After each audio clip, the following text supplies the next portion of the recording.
ගිය අවුරුද්දේ බබාව අරගෙන ගියා මේ කළුබෝවිල ඉස්පිතාලෙට.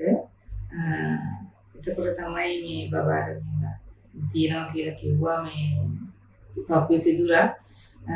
කළුබෝවිල හොස්පිටල් එකේ කරන්නේ නැහැ කියලා වික්‍යාරයා එකට යන්න ලියුමක් දුන්නා. වික්‍යාරයා එකට අරගෙන ගියාට පස්සේ මේ එහෙම එකෝ කරලා කිව්වා පපුවේ සිදුරක් තියෙනවා. ડોක්ටර් මුදුන්දෙන් සර් තමයි බලන්නේ කරන්න ඕනේ කියලා. ඊට පස්සේ මුගුන් සර් හම්බ වෙලා කතා බහ කරා මෙහෙම බබාගේ පපුවේ සිදුරක් තියෙනවා අම්මා ඒක කරගන්න ඕනේ මේ එහෙම කියලා කිව්වා.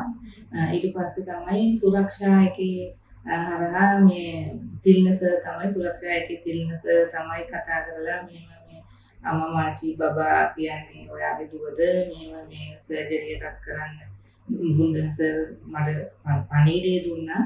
ඉතින් මේක කරගන්න පුළුවන් මේ සුරක්ෂා එක හරහා අපි කරලා දෙන්න. මේ ආසිරි හොස්පිටල් එකේ මේකෙන් අපි කරලා දෙන්නම් කියලා සර් කියලා තමයි මේ ටික කරගත්තේ. දැන් බබාගේ සැත්කමන සාහතව කරගත්තා. ડોක්ටර් මුදිත සර්ට පින් සිද්ධ වෙන්න, තින සර්ට පින් සිද්ධ වෙන්න, ආසිරි එකේ මුළු ස්ටාෆ් එකටම පින් සිද්ධ වෙන්න. දැන් බබා හොඳින් ඉන්නවා.